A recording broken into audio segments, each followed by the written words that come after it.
Hi everybody, thank you once again for joining me for chapter 3 of Archie Unplugs the Internet. I want to say briefly thank you to everybody who's tuned in for the past 2 days. And thank you to the people that messaged me yesterday. I know some of you might have noticed that I might have been a bit off yesterday, feeling a lot better today. So I'm looking forward to getting back into this and reading the Archie books. So I think we might as well keep going. Now, I will say that I am expecting an Amazon delivery any minute now, and if it gets posted through the letterbox, the dogs will go nuts. So if that happens, we're just going to try and keep going, okay? Awesome. So, Archie Unplugs the Internet, Chapter 3. Archie sat at the breakfast bar in the kitchen with his bowl of cereal staring out of the window at a cold, crisp morning, which was unusual considering last night's storm. He'd have expected it to be clammy and dull. He gazed at the grass, sparkling as the sun reflected off the frosted tips. Archie finished his cereal and stared down to his empty bowl. Contemplated having a second helping, but he thought he'd had enough by now.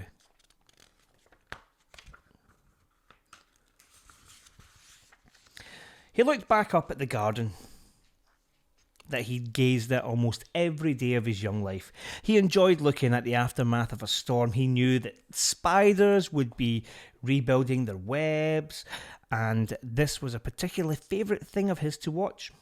But today was different. Something stood out. Archie squinted his eyes as though to zoom in on what he was trying to see. He was imagining things. Or was he imagining things? Was it there all along, and only now he was noticing? Archie knows his garden very well. He's always out in it. He's always exploring and playing. However, when he looked out that day, he saw a bush sitting at the bottom of the garden. Archie could swear he'd never seen it before. His curiosity got the better of him, and he decided to explore this seemingly new development at the bottom of his garden. Archie put his slippers on, opened the patio door, and ready to step out onto the frosted grass, which was still glistening in the morning sun. When he felt the cold begin to freeze the tip of his nose, he took the first step out the door and tightened the rope on his housecoat. Crunch! Archie loved the feeling of the frozen grass. Just as he was about to take the second step, he heard a familiar voice from inside. "Archie, come and see this video," bellowed his mum from the living room. He went back inside to check it out. He expected it to be of a cat falling over or something equally ridiculous, and he wasn't far off. He finished watching the cat video and then got ready for school. Didn't realise that he'd already forgotten about the mysterious foliage in his garden. Over the next few days, Archie was constantly reminded of the mysterious addition to his garden, and every time he tried to investigate it, something or someone would distract him. His sister screaming that she couldn't find her phone, his dad yelling about the printer not working again, Mum finding an old video of Archie playing online and that she really wanted him to see because, well, he looked cute, or that brand new TV show that was found on Ditflix that they'd never seen before. There was always a reason for Archie not to explore the mystery at the bottom of the garden, and it always had something to do with technology. About a week after the cryptic bush appeared, Archie was lying tucked up in his bed with his book Max's Blue Day when he noticed his bedside lamp begin to flicker. He could feel the cold wind that was whistling through the tiny gaps in his window and could hear the rain pelting against the glass as the weather took a significant turn. Archie didn't mind this fact. In fact, he really enjoyed it. He loved the feeling of being wrapped up in his warm bed while it was cold, wet and windy outside. The storm amplified. Archie could hear the thunderclap from a few miles away and knew that the lightning wasn't far behind. A bright flash illuminated Archie's bedroom, followed by darkness and sudden silence. Archie fell asleep that night, listening to the wind howl, the leaves on the trees rustle, and the faint sound of his sister on her tablet in the next room. His mind went back to the bush at the bottom of the garden. He fell asleep knowing that tomorrow would be the day he went back to investigate. Archie opened his eyes and welcomed the new day. It was still dark outside, but Abby had switched on all the lights in the house as per usual. He put his slippers and his housecoat on and made his way down to the kitchen. This morning, he wanted chocolate pops. He got himself a bowl, a spoon, and poured the chocolate pops into a bowl and went to get the milk from the fridge. Abby left it out, so he turned to see where it was and saw it was sitting right beside her on the breakfast bar. He walked over to it and was dazzled by the sunlight as it shone through the window. Archie squinted his eyes from the sun and spotted the frosted tips of the grass again. He was instantly reminded of the mysterious bush and the promise that he'd made to himself the night before. Right, I'm going to see what this is, he told himself. The 10-year-old put the milk down and walked over to the back door. As he opened it, he felt the chill of the cold morning, so cold it almost took his breath away. But he wasn't going to let it stop him. He wrapped his housecoat around him, tied it tight, and took the first step outside. He thought to himself, nothing will stop me now. No distractions. With every step, Archie's anticipation grew. What if it's something really cool? What if it's absolutely nothing? Well, there really was only one way to find out.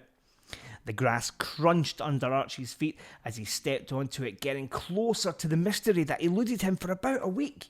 With every step, Archie expected someone to call him back, or at least something else to stop him continuing on, but he was determined. No distractions. He was going to make it. As Archie approached the bottom of his garden, he could see the bush in full view. It looked like any other bush, but he knew that he'd never seen it before. He took a couple of small steps. Half a step more.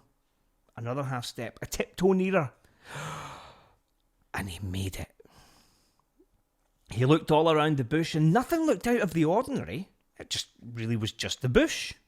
Feeling majorly deflated, he turned to go back inside when a small grey box on the ground, right in the middle of the roots, caught his eye. Archie kneeled down to get a better look. He moved some of the fallen leaves aside and there it was. A plug. A plug?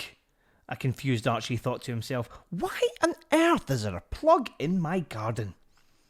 This wasn't just an ordinary plug either. This thing was huge, about the size of Archie's head. It was still early in the morning and people were still waking up, but Archie had never been so wired. What on earth? Why is there a plug in my back garden? Who put it there? When did it get there? Where did it come from?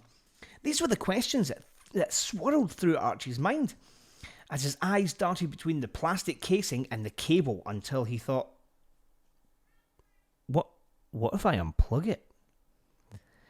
He thought it must have been one of those outdoor plugs that the neighbours use for the Christmas decorations. You know the one we're talking about, the ones that they try and outdo each other every year by having the brightest, most Christmassy house in the street. Well, nevertheless, he had to find out. Archie's curiosity got the better of him and he reached down. He had to use two hands to get a decent grip, as it was pretty fused to the socket. It must have been plugged in for a long time, but he would not quit. After pulling with all his might, he started to wiggle it.